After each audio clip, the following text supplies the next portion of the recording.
Check, check, 1, 2, 1, 2, coming through.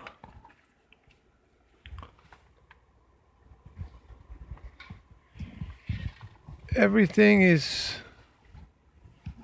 rolling one way or another. Gonna get there. My fingers frozen.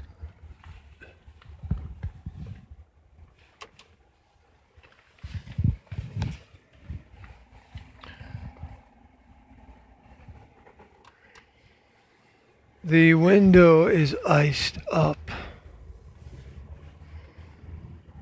Had to scrape it. Life must have been brutal in this part of the world in the past.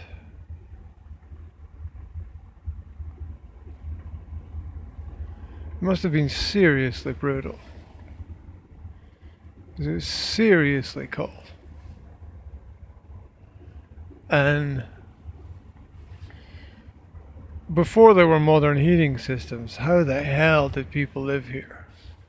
I mean, the winter goes, you know, -10, -15.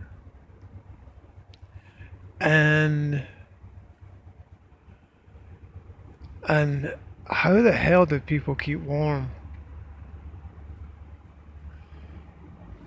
In houses, especially if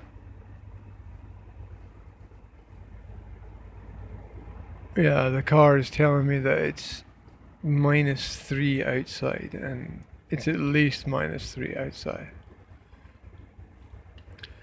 How do people keep warm in their houses? Obviously they were burning wood, I get it, obviously they were burning wood, but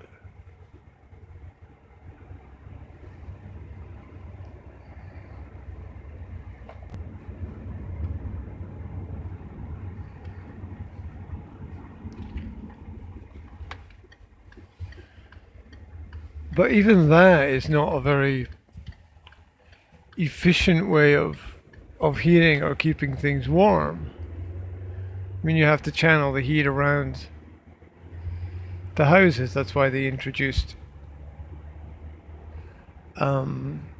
radiators and boiler systems, but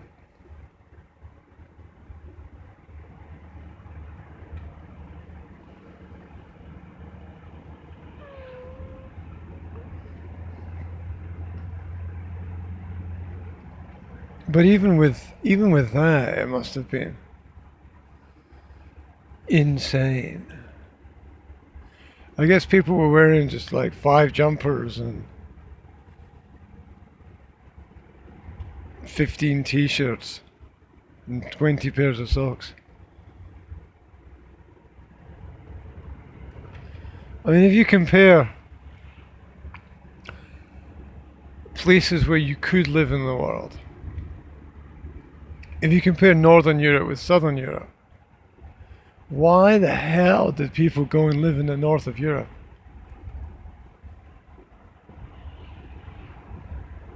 Why the hell did people want to live in Norway, Sweden, Finland, or even here in Slovakia for that matter? Why did people want to live there when it's dark for a large part of the year and it's fucking freezing?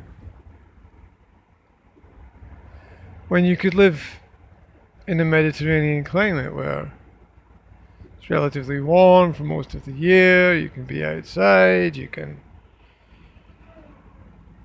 do your leisure and sports activities. It's probably a healthier environment, you can swim in the sea.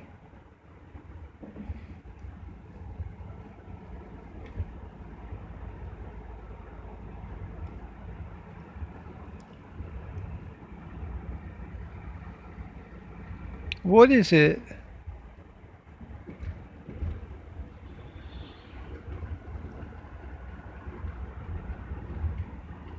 that causes human beings to make those choices? Why doesn't everybody just wake up one morning and go, fuck this, I'm off to a better place? What causes them to stay rooted in one place, in one space, for most of their lives? Is it just work? Is that it? Is it that there's family around? Is that it? What is it that causes people to do that?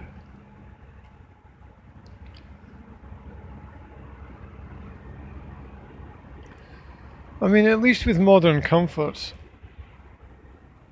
For example, the car is beginning to heat up now, so it's not so cold, but I still have to wear my hat inside the car to stay warm.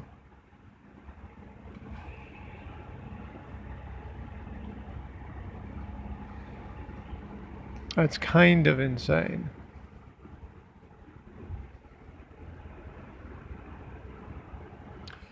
Is it something connected with the alpha male? Is it something connected with the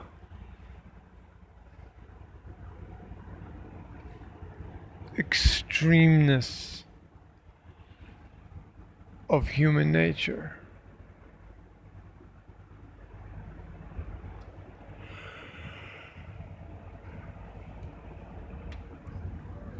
Or is it something completely different?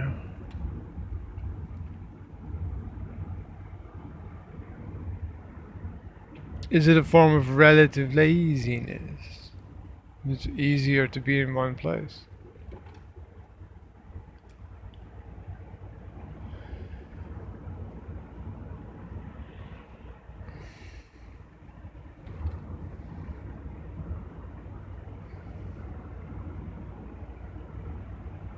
Why do people want to do that? The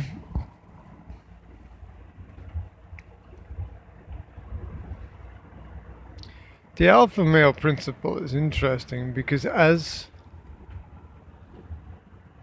life has become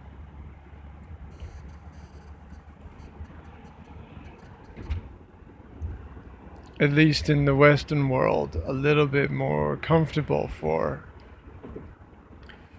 certain groups of people.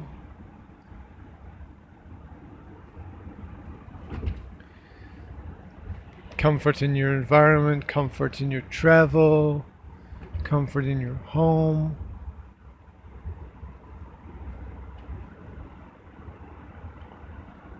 As the world has become more comfortable, there has been a lot less need for the classical alpha male.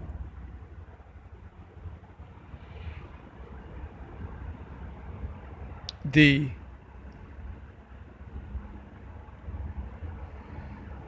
leader, warrior type, who hopefully in later life became the philosopher type, if they lived that long, due to the hard lifestyle they chose.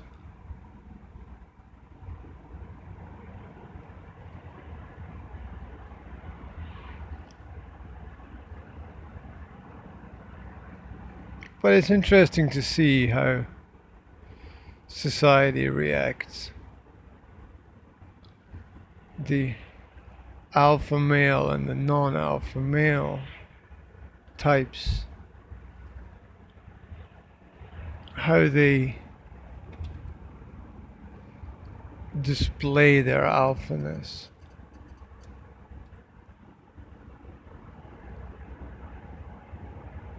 I mean, there are the alphas that know that they're alphas.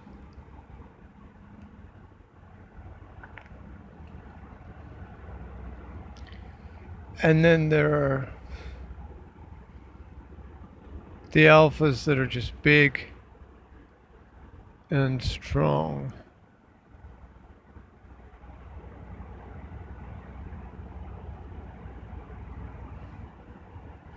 Some people don't know what to do with the alpha male type.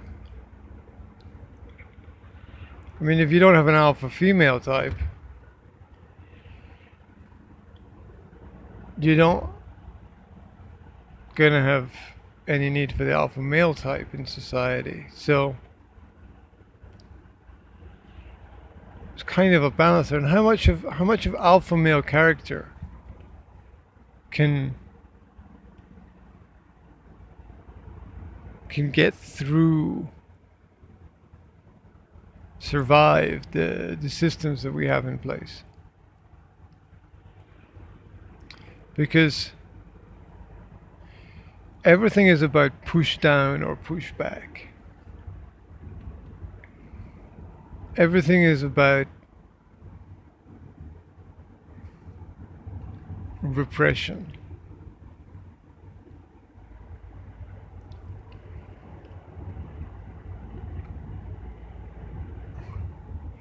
Everything is about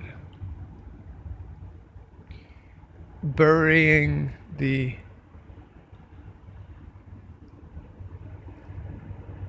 thoughts and feelings that you have, the self.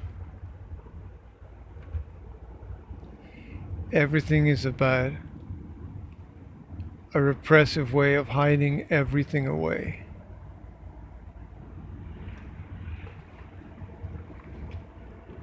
Well, what does that mean? Well, that's how the school systems work, that's how the employment systems work, that's how the management systems work, that's how the social systems work, that's how the cultural systems work, that's how the education systems work.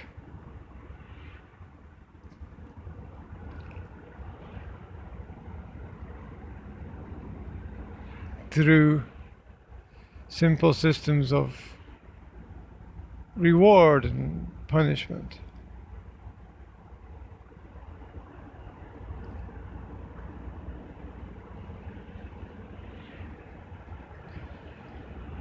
Where they reward conformity and they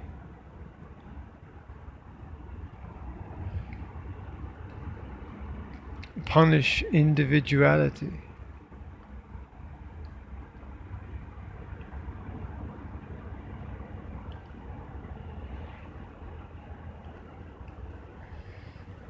And yeah, what makes the difference at the end of the day? It's individuality. It's individual character.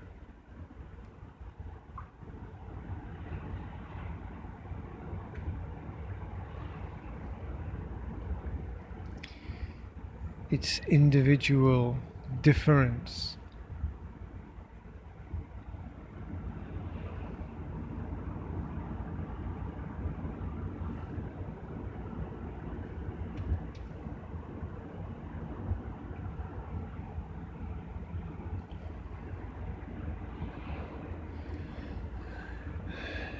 It's amazing to see the kickback against the alpha society in the modern world. And that's understandable because it's always the alphas that rise up and make the changes. And these things are not always good. Sometimes change is constructive, sometimes change is destructive.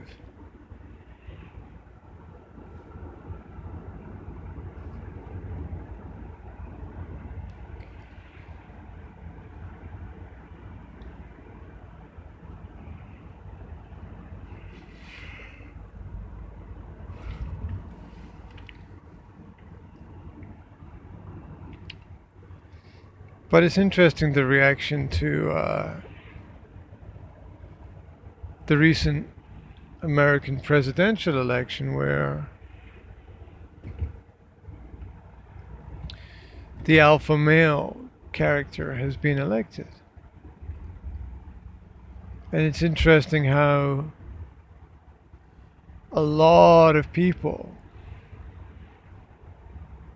can't deal with it because they don't know how to deal with it, because they've got no experience of the alpha male character.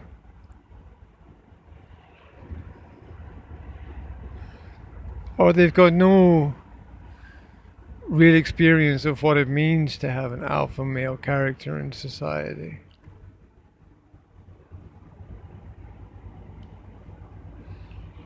I mean, they have simulated alphaness through sports, for example, where you can be alpha in a controlled way, in a controlled environment.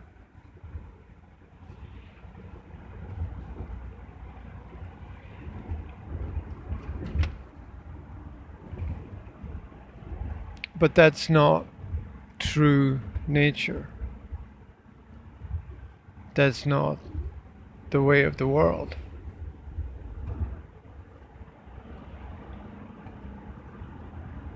That's just simulated, ordered conflict.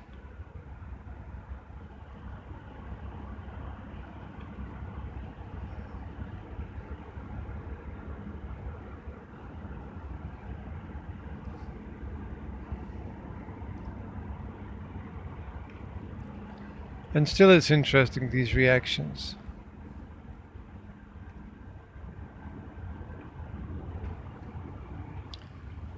How people break down emotionally. How people fear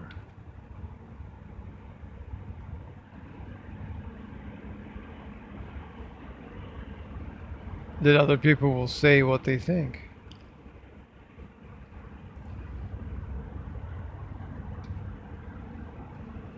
How people fear being told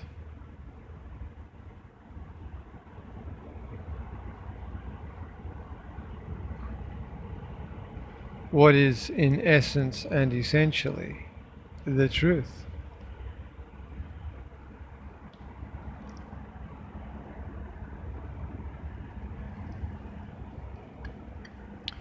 Perhaps this is the kick in the nuts that the world needs.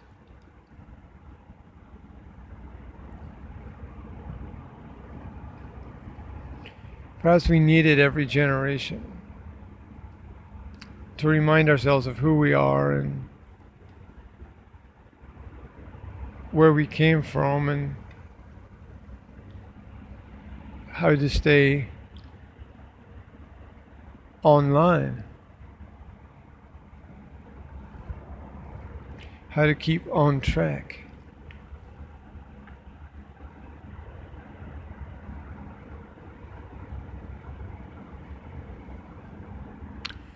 See, I was right. That road sign says that the air temperature is -5. Oh, and the car's now telling me that it's -4. So that means the temperature has gone up as I've driven into the city.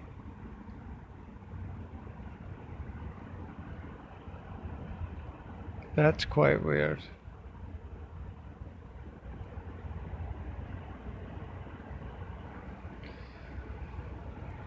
Interesting, as they say. Interesting.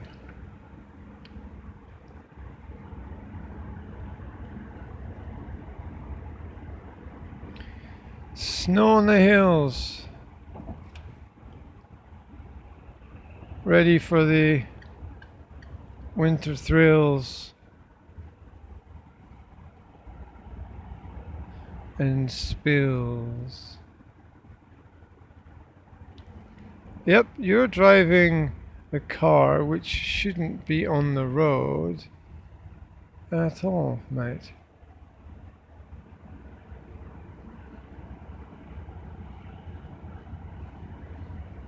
Anyway, never mind.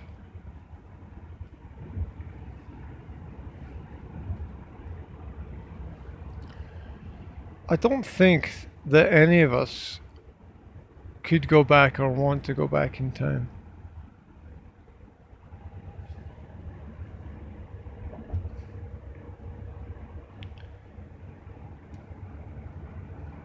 It's the brutality of the past that drives us forward.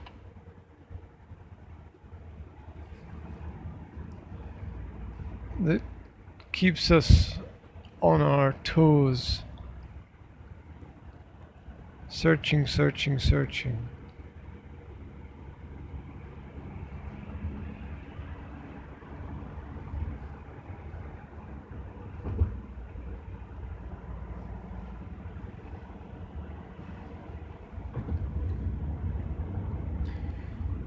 Looking for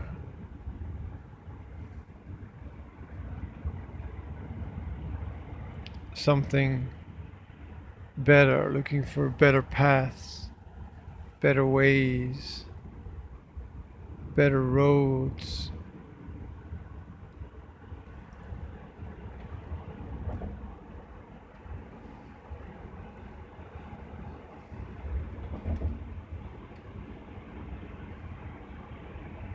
Not keeping everything simple and easy.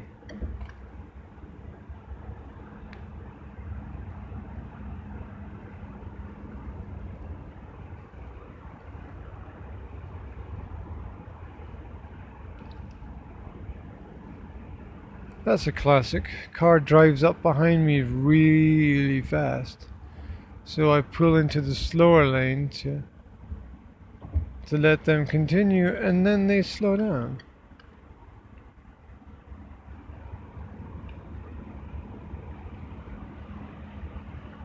It's just the way it goes.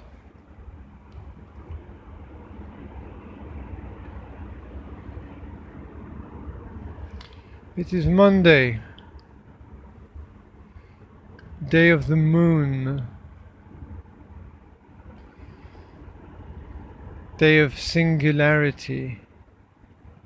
Moon, mono, money, monarchy, monastery.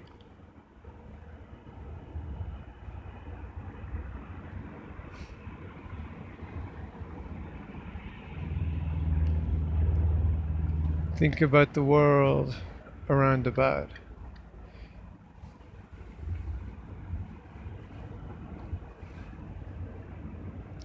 There was a super moon at the weekend, apparently, whatever that means.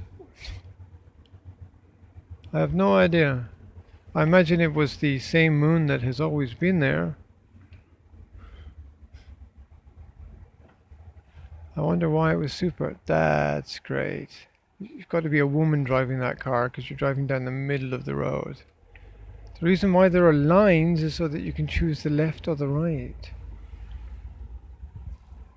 Yep.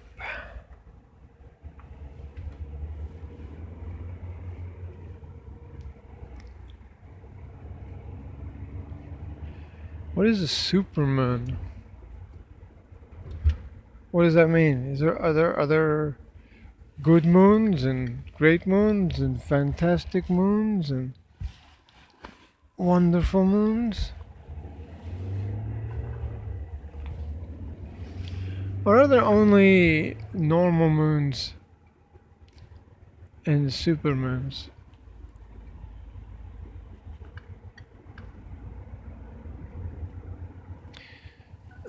Look normal to me.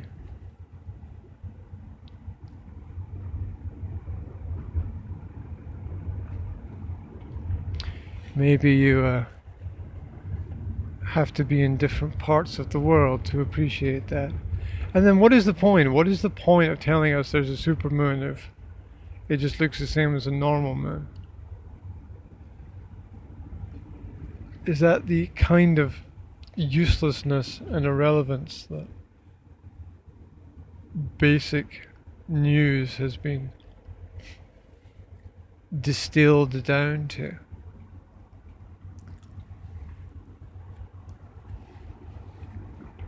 I guess it is. Anyway.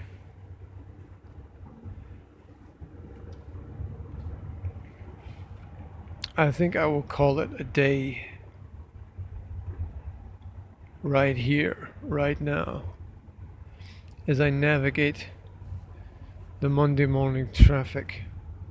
This was Drivecast. Wherever you are, have a great day. I'll speak to you soon.